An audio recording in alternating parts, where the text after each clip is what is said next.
This is Barry here from thebrewedpalate.com. I'm here with Marshall Schott, from the Brulosopher from the now famous brulosophy.com homebrewing blog. So how you doing? I'm doing good, Barry. Thanks for having me on, man. So can you just tell us about where you live now and how you got started homebrewing? Oh, I'll have to nip and tuck this a little bit. I actually got started homebrewing when I was living in Bellingham, Washington. I was working at a group home. I'm a psychologist. That's my day job. And I was working at a group home up there, and some hippie dude came in and told me he was making beer at home. And I kind of laughed at him. And when he explained to me the whole process and the fact that he was actually making beer at home, it kind of got me excited. So that night I ran out to the local homebrew shop and picked myself up a kit, started brewing. I ended up moving down to Central Valley of California. I live in the city of Fresno, real exciting. And so I moved here a couple of years later in 2004, got married, had a couple of kids, and I've been brewing here ever since. And I've always had kind of an interest in the experimental side of making beer, and that's kind of what I've been doing. So yeah. All right, I'm actually a social worker by trade, so both we're mental health fields. Yeah, blood brothers.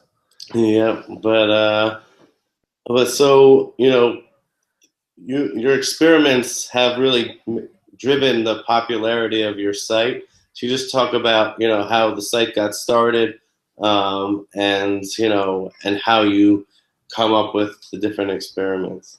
Yeah. So, I feel like there's a perspective that people take of what I'm doing as me trying to disprove, kind of common or conventional methods. And that's never been my intent. In fact, when I started this series, I've been doing homebrew experiments 3 or 4 years before I started Brulosophy.com. That was just kind of an idea that I had that ended up working out. But when I initially started Brulosophy.com, the idea was to prove that these certain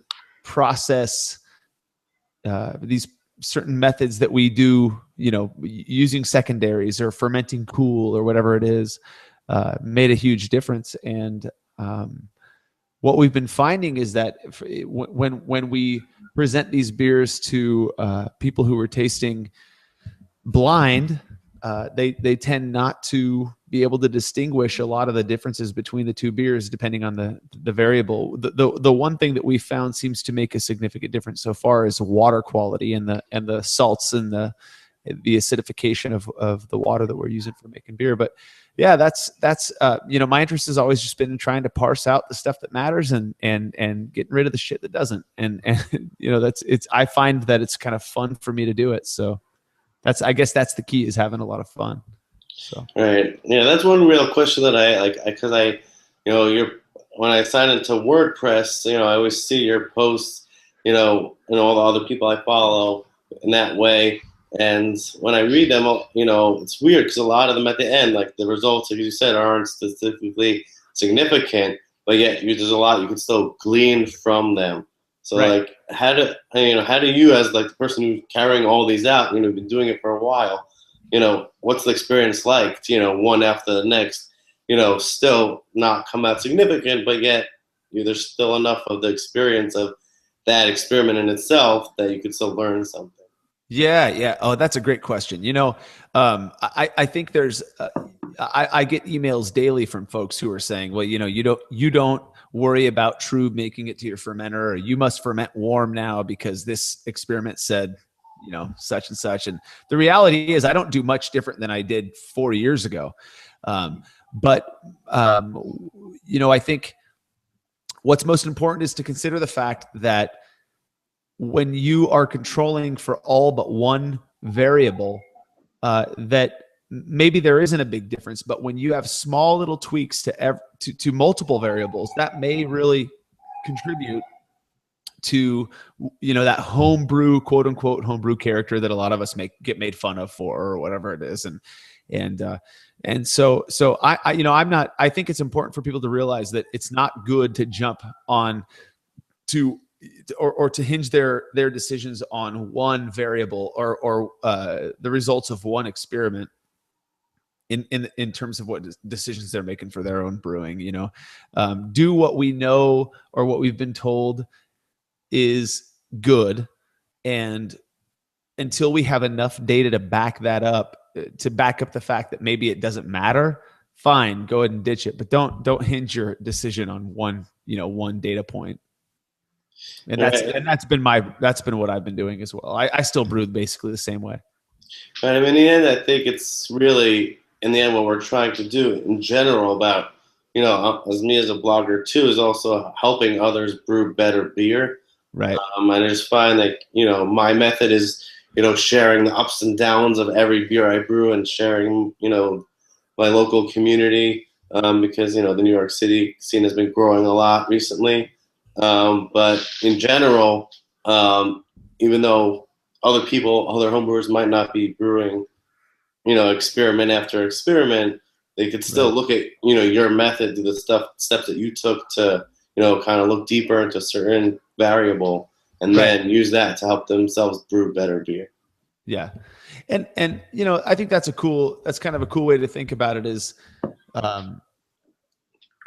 I think there are a lot of bloggers out there, a lot of folks in the what I like to call the home brewing industry or whatever, and who are really interested in showing how to make better beer.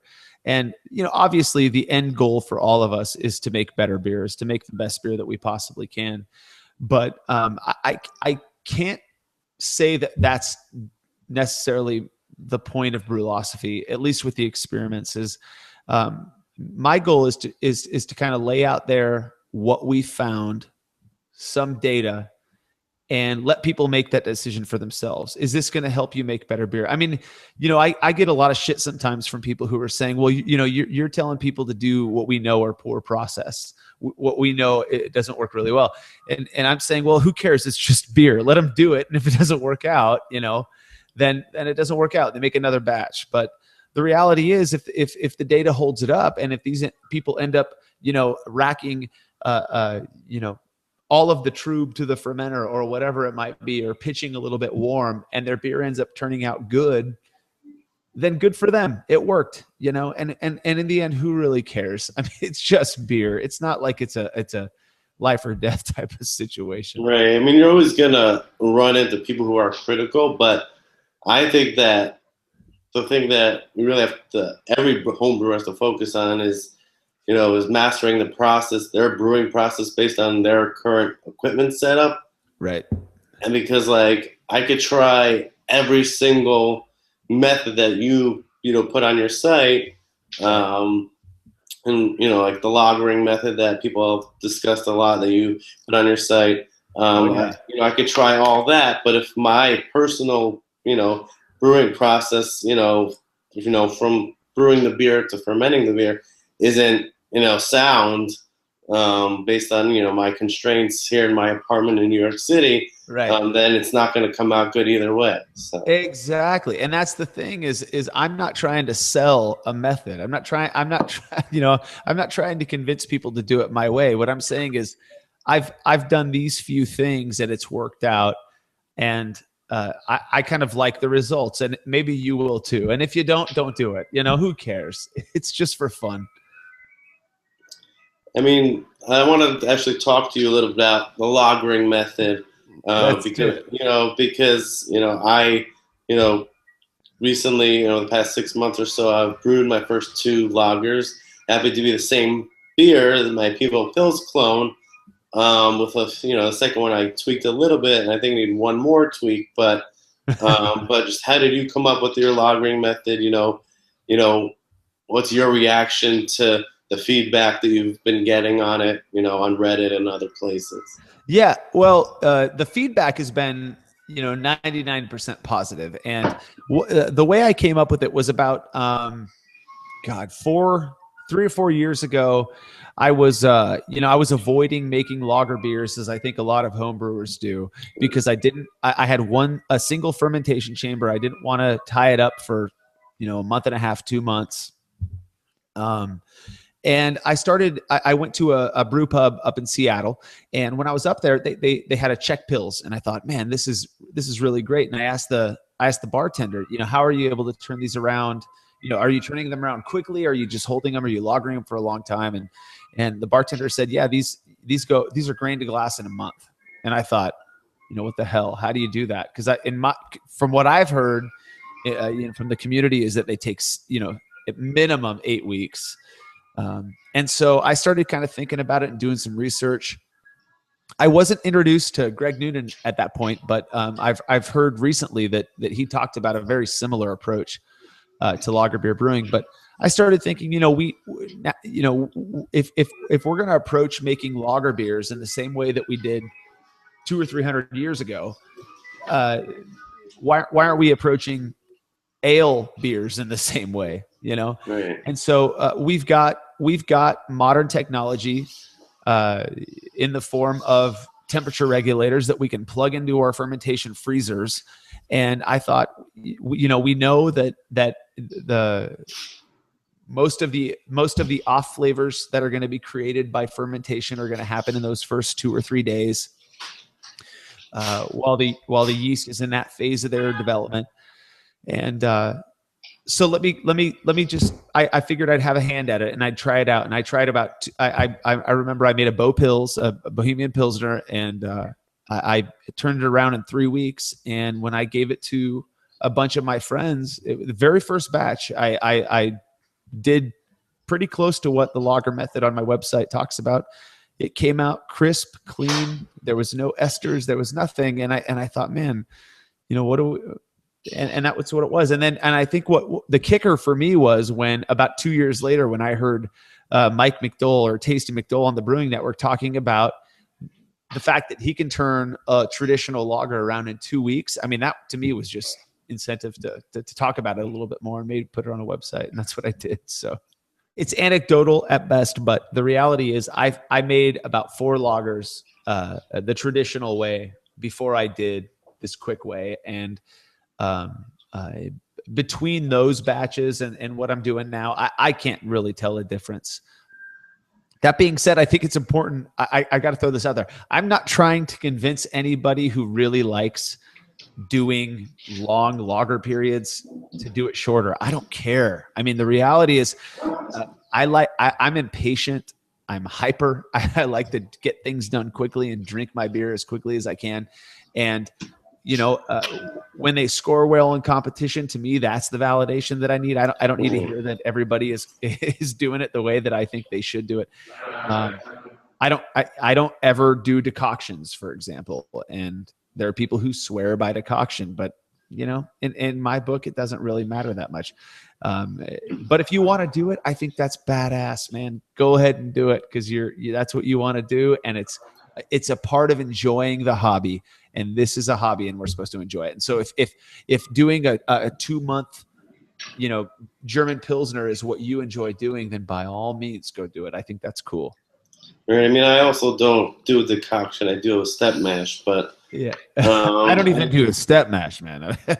Let's move on actually to some of the newer stuff that you're working on, especially the hop chronicles. Oh yes. So what sparked the idea for you to do it? If you just tell us a little bit about how you're going to be going about doing the each beer and presenting it on the site. Yeah. So I've got about three guys who around the country in the United States who are doing experiments, and we always talk about these things together and whatnot. All of us have talked about in the past how different these new hops are, and I've always wondered just how different can all of these new hops be, because it seems to me that we're every new hop is kind of aiming for the same goal, which is piney, citrusy, and very, very pungent, right? And sometimes, it's hit or miss. In my personal opinion, something like Belma, it kind of falls a little bit short, but it's a good hop, but it's not Simcoe, it's not Citra. And so in kind of talking with the guys about this, talking with my local buddies about it, I figured, it'd be kind of fun if we were to go and do a series where what we did is we tested all of these experimental or brand new hops in the same exact wort. And so so we're gonna make the same exact beer, but with just a different hop. And this is I'm not the only one doing this. There, Matt Humbard over at PhDinbeer.com, he's doing it with Saison, and he's using a lot of the same hops that I am. And I was really inspired by him. He's a really cool dude out in I think he's in the DC area, Washington DC area. Right. And so I was kind of inspired by him, and I talked to Jeff over at Yakima Valley Hops, and it seems like he's a really cool guy, and we're gonna set up a little bit of a partnership between the two of us and get that thing going. I just got the first one kegged up a couple days ago. I was drinking a pint of it tonight, and I won't say too much because I don't have any data collected on it yet. And I don't know how many people who I'll be serving that beer to are going to be listening to this beforehand, but I guess some of the detail I forgot to ask in the beginning, but how does like the usual process of an experiment go?